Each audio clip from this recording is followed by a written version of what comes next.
Bismillahirrahmanirrahim. Assalamualaikum warahmatullahi wabarakatuh. Alhamdulillahi rabbil alamin. Wassalatu wassalamu ala rasulillahil karim Sayyidina Muhammadin wa ala alihi wa sahbihi wa dhurriyyatihi wa ummatihi ila yaumiddin. Wa ba'du. Saudara-saudariku, pemirsa Aku Suka, dimanapun Anda berada, berbahagia kita diperjumpakan kembali oleh Allah Subhanahu wa Ta'ala dalam program yang insya Allah kita cintai bersama di episode yang ke-30 di bulan Ramadan tahun 1441 Hijrah.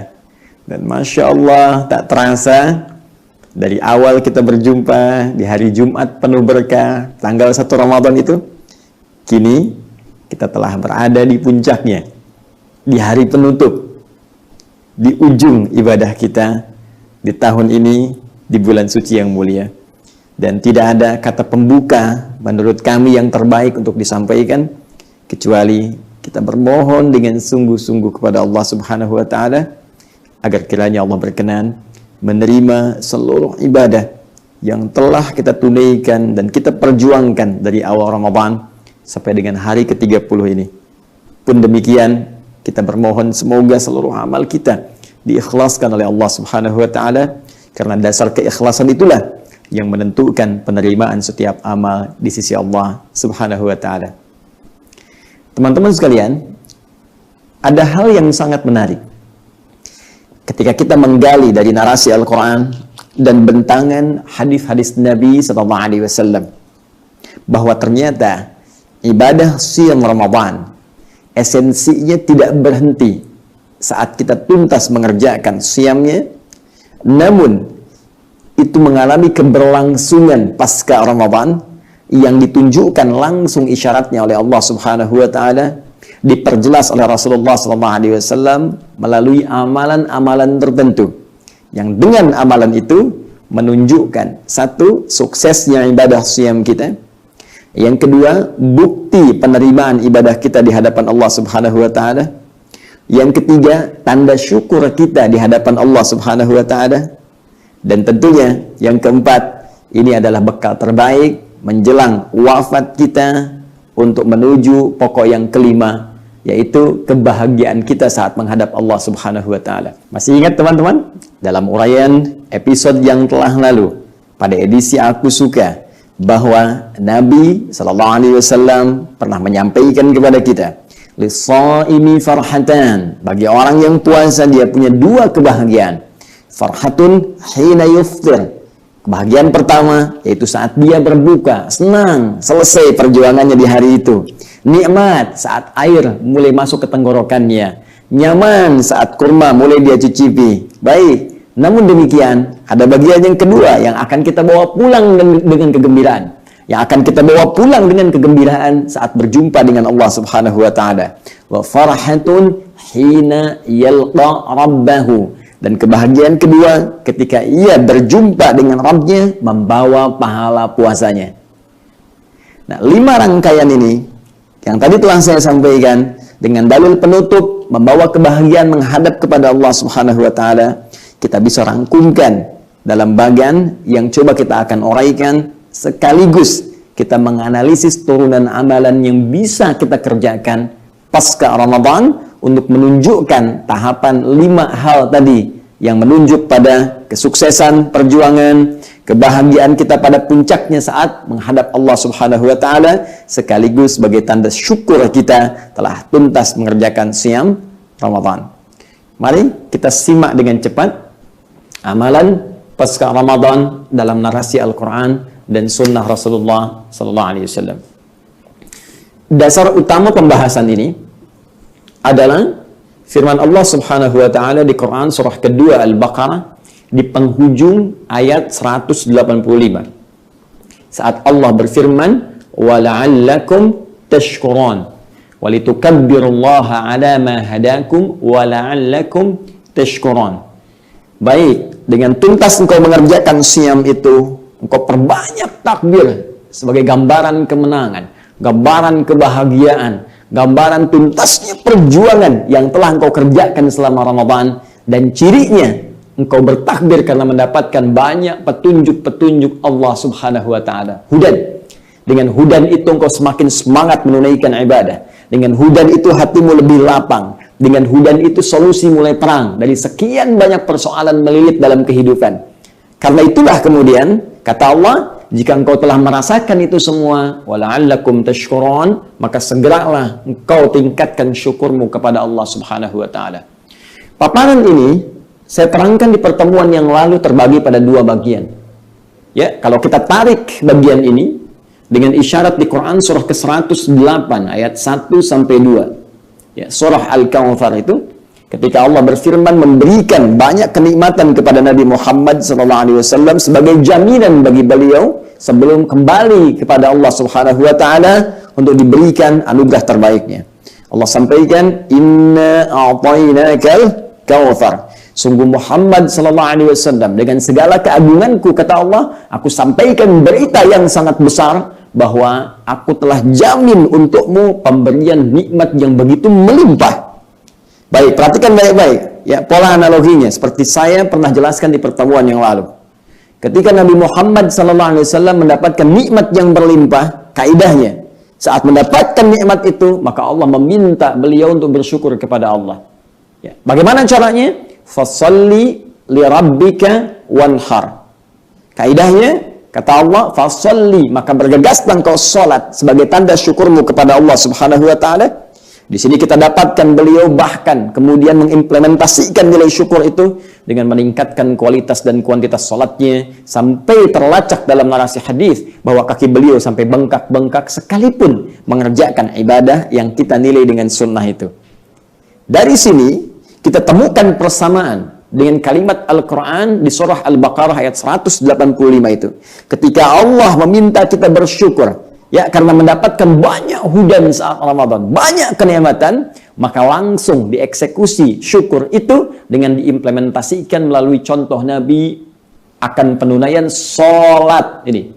Yang wujudnya dalam bentuk sholat Id yang pertemuan lalu pada edisi 29 telah kita tuntaskan. Jadi kalau kita korelasikan di surah Al-Kautsar, Nabi SAW diminta setiap mensyukuri nikmat, beliau diminta meningkatkan sholat, maka kita ambil ini sebagai kaidah dasar. Ya, karena itu kaidah dasarnya begini, ya sebetulnya ini berlaku umum. Kalau teman-teman mendapatkan penambahan nikmat, ya apakah berupa harta benda ataukah keturunan, ya maka cara bersyukurnya tingkatkan ketaatan kepada Allah. Standarnya sholat. Ya, kerjakan sholat, mulai naikkan levelnya dengan berjamaah, kan? Tambah dengan ibadah sunnah, kerjakan tepat waktu. Ini standar. Pun demikian setelah tuntas menunaikan ibadah Ramadan, kita bersyukur pada Allah. Tanda syukur pertamanya apa? Kaidah dasar, sholat. Seperti di Al-Kautsar tadi, Nabi sholat langsung mencontohkan kepada kita. Bentuknya sholat Id. Saya sampaikan di pertemuan yang lalu, ada bagian kedua yang belum kita ulas. Dan ini menariknya menjadi paket amalan sebagai penanda syukur kita di hadapan Allah Subhanahu wa taala. Bahkan terangkum amalan ini di surah yang sama bersanding dengan ibadah yang tadi telah kita tunaikan, yaitu salat. Kita kembalikan ke surah ke-108 tadi ayat 1 sampai dengan 2. Baik, perhatikan baik-baik. Inna a'tainakal kautsar. Selesai tadi kita ulas, fasalli li rabbika. Salat telah kita uraikan. Yang kedua, wanhar. Fasalli li rabbika, ini salatnya, wanhar. Ini paket yang keduanya. Diterjemahkan di mushaf standar dengan dan berkurbanlah. Dan ini biasa aja, kalimat ini seringkali digunakan sebagai dalil spesifik dalam penunaian ibadah Idul Kurban, Idul Adha. Walaupun sesungguhnya kaidah ini adalah kaidah umum. Artinya apa? Orang-orang yang mendapatkan kenikmatan besar dari Allah Subhanahu wa taala harus punya kepribadian implementasi syukur dalam bentuk salat dan berkurban. Apa wujud kurban di sini? Sedekah. Ya. Bukankah kurban bagian dari pemberian? Yuk kita analisis dengan lebih tajam. Teman-teman, wanhar, ini kalau kita tarik ke sini, asalnya dari kata nahara. Ya. nahara yanhar, yang berarti menyembelih unta. Unta. Ya, demikian. Nah, teman-teman sekalian, bahkan sebelum masa Islam, ada kebiasaan di zaman jahiliyah, ya, pra-Islam, yang ini melekat pada jiwa-jiwa mereka, bahwa jika ada kondisi mereka mendapatkan nikmat yang besar, maka salah satunya mereka akan berbagi dengan penyembelihan unta-unta terbaik.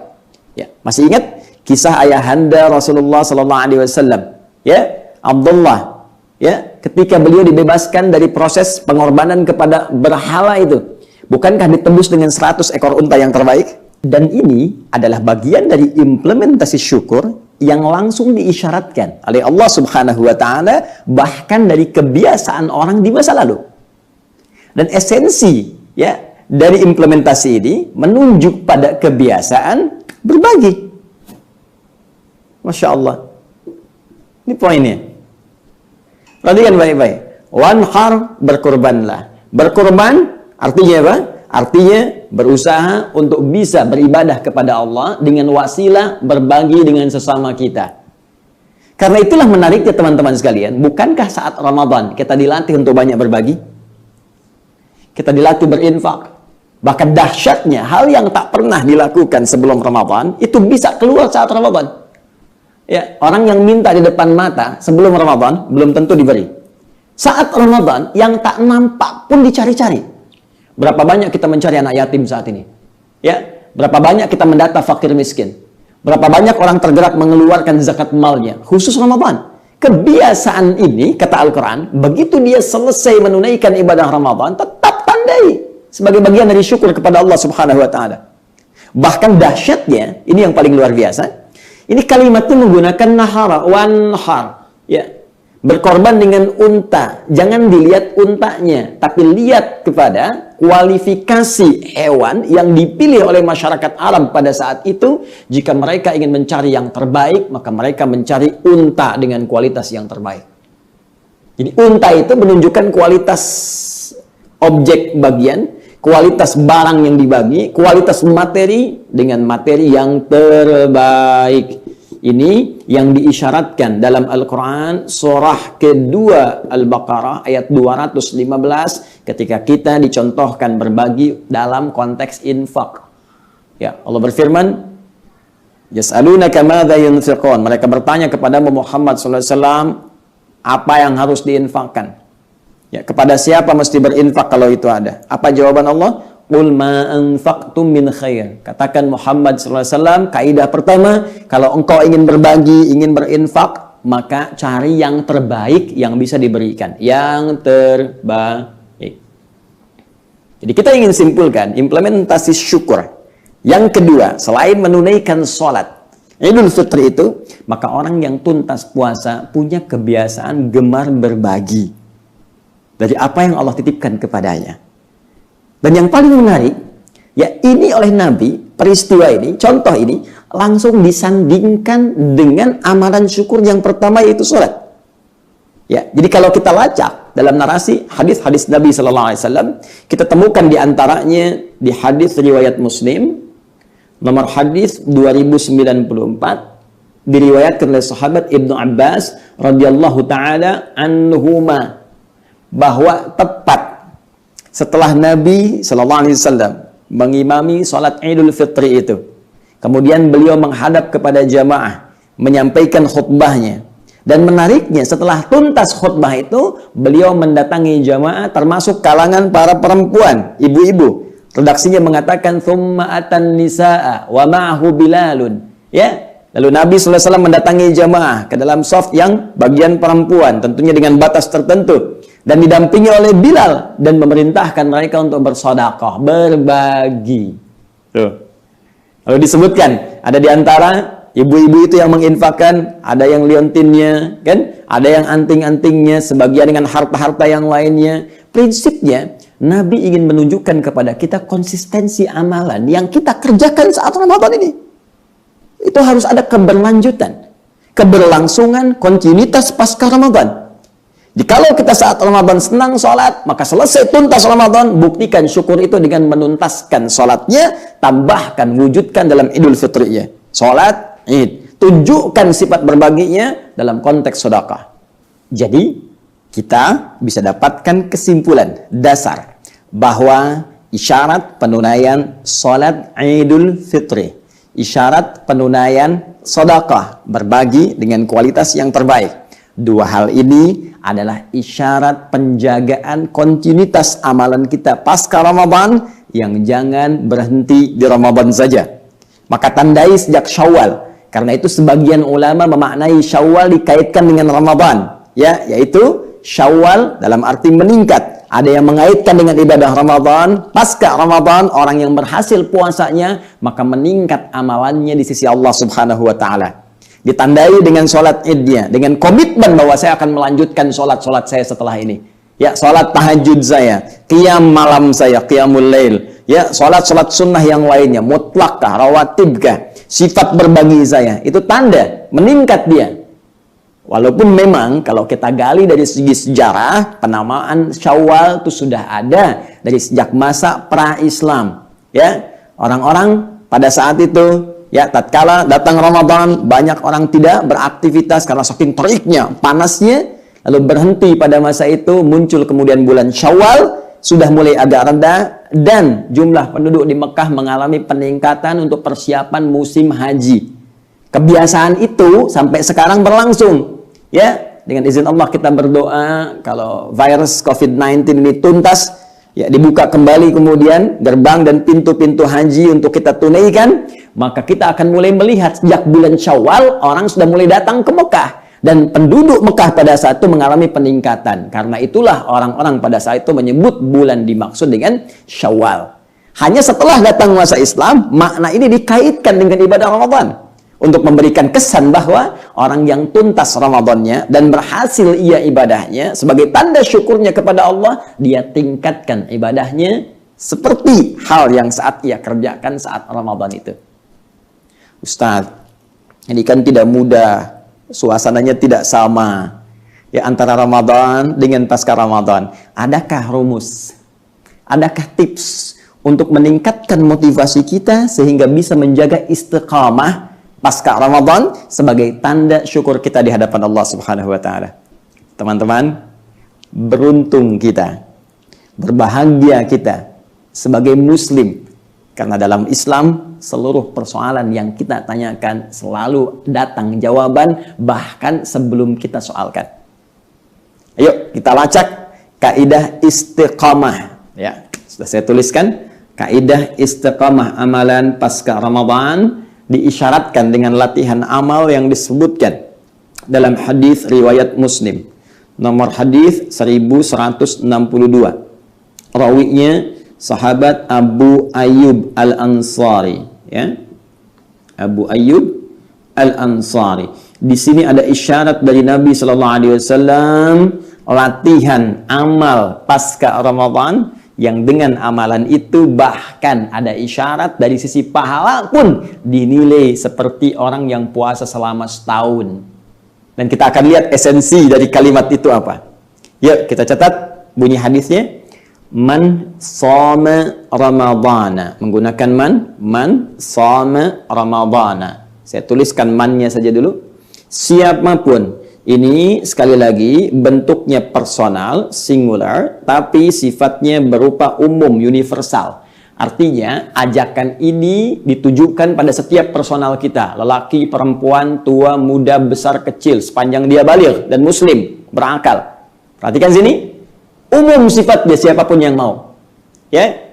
Shoma Ramadhana, yang telah menuntaskan puasa Ramadannya, telah selesai. Thumma atba'ahu sittan min Syawal. Ya, thumma kemudian atba'ahu sittan min Syawal. Allahu akbar. Sittan min Syawal. Kemudian ia lanjutkan dengan menunaikan puasa 6 hari. 6 waktu, sittan min Syawal, dari bulan Syawal. Bulan ke-10. Ya, Ramadan tuntas. Lalu ada latihan amal lagi, dan ternyata latihan amal ini itu didesain langsung, disampaikan oleh Rasulullah SAW untuk melatih sifat istiqamah kita pasca Ramadan supaya diteruskan setelah Ramadan. Apa amalannya? Ya, kata Nabi, teruskan puasa, atba'ahu, dia lanjutkan puasanya 6 hari pasca Ramadan, yaitu di bulan Syawal. Allahu Akbar. Apa jaminannya? Karena kasiyamid dahri. Kalau dia bisa lakukan itu, maka seakan-akan ia telah menuntaskan puasa sepanjang tahun. Menarik sekali ini.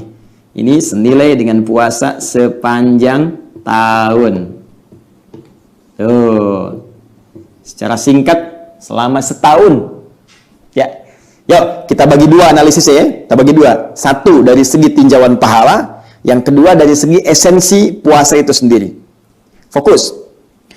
Kalimat Nabi menyebutkan, orang-orang yang meneruskan amalan Ramadan, kemudian dilatih 6 hari pasca Ramadan, di bulan Syawal, dengan menunaikan puasa. Dan puasa ini hukumnya bukan wajib, jadi nggak sama dengan Ramadan. Ini sifatnya sunnah. Ditawarannya terbuka, Anda mau kerjakan silahkan, tidak pun tidak berdosa. Baik, tapi kalau Anda bisa kerjakan ini, pertama kata Nabi, nilainya itu sama dengan setahun puasa penuh. Kasiyamud dahri, seperti sepanjang tahun.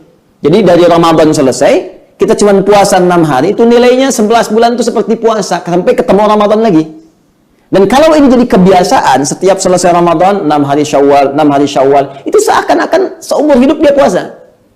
Setiap waktu dia puasa. Sekarang kita lihat dari ukuran pahalanya. Ada yang menghitung begini, ya, di antara kejeniusan para ulama.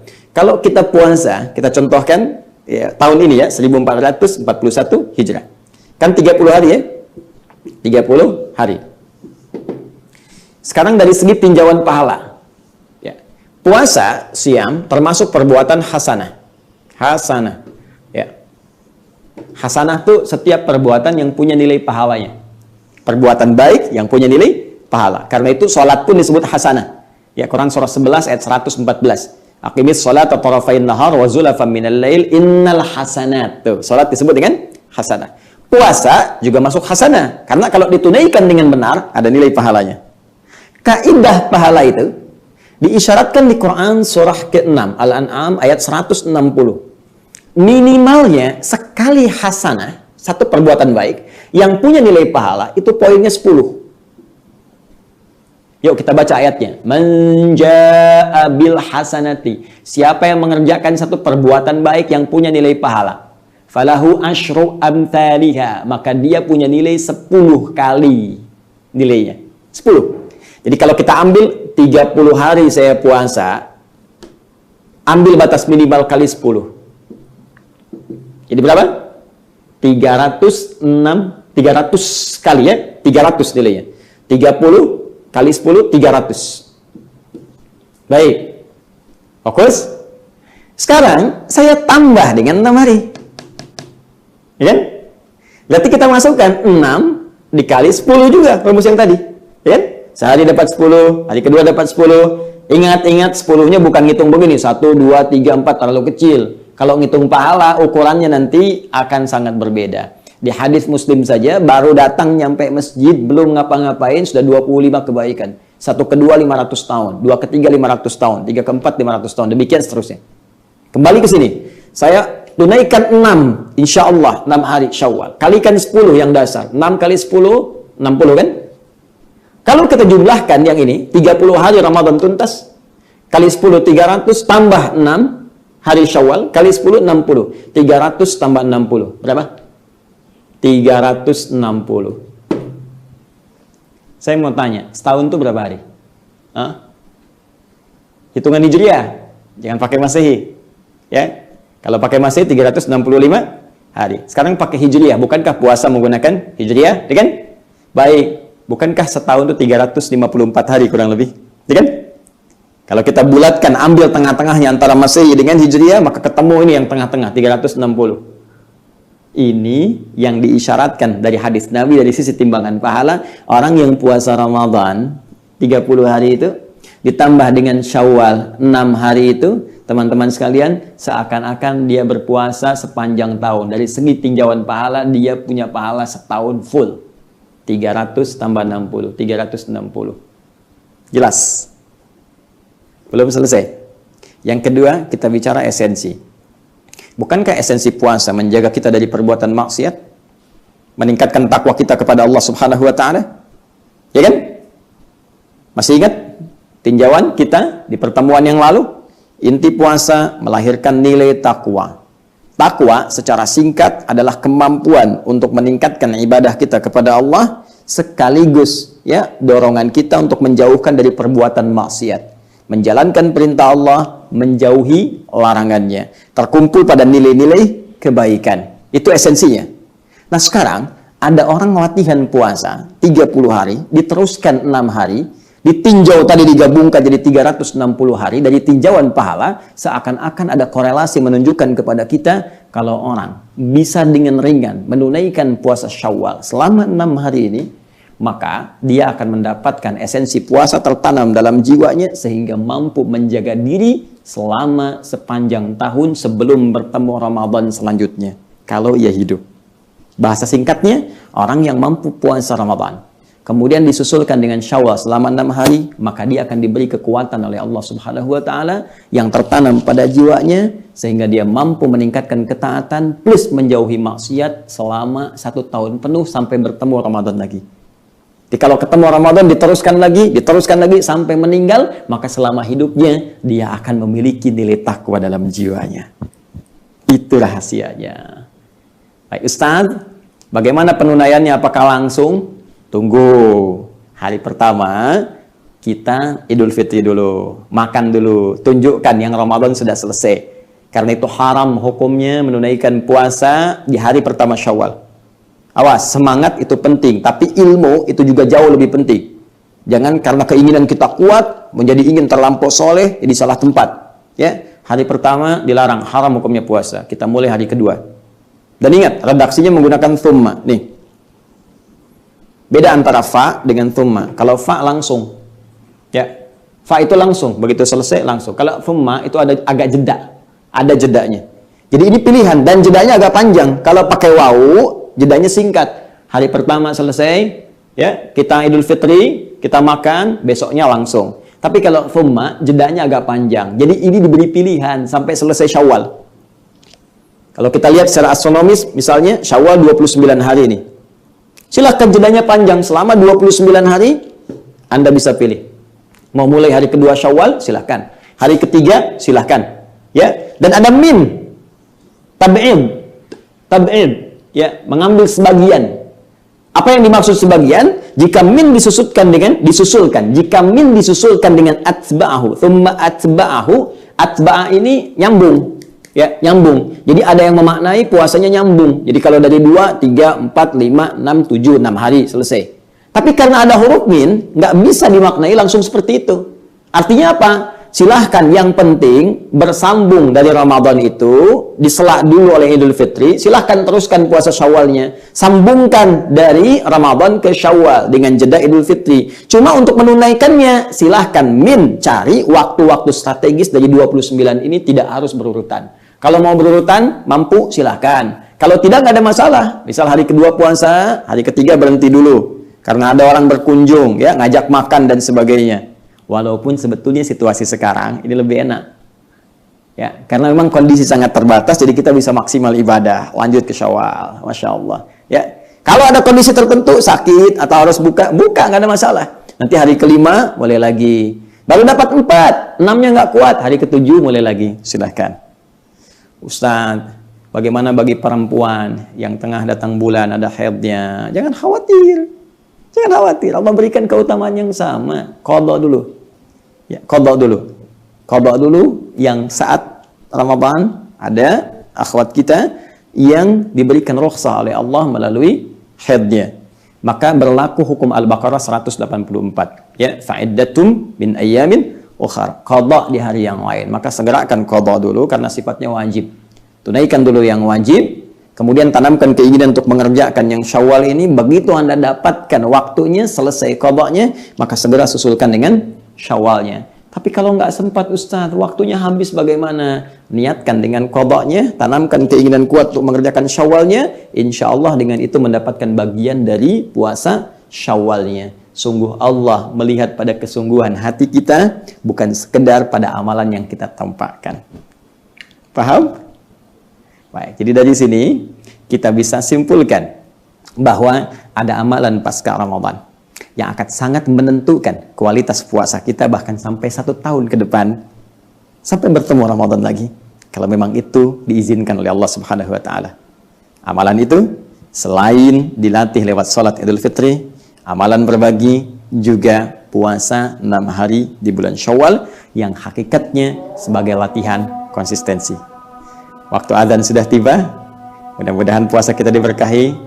Mari kita berbuka. Subhanakallahumma wa bihamdika asyhadu an la ilaha illa anta astaghfiruka wa atubu ilaik. Walhamdulillahirabbil alamin. Terima kasih ya Allah. Ini hari terakhir kami puasa, dan dengan suara adzan pula kultum ini ditutup, dan dengan izin-Mu ya Allah, mohon terima ibadah kami, sayangi kami, dan berikan pahala terbaik seperti yang telah Engkau janjikan. Assalamualaikum warahmatullahi wabarakatuh.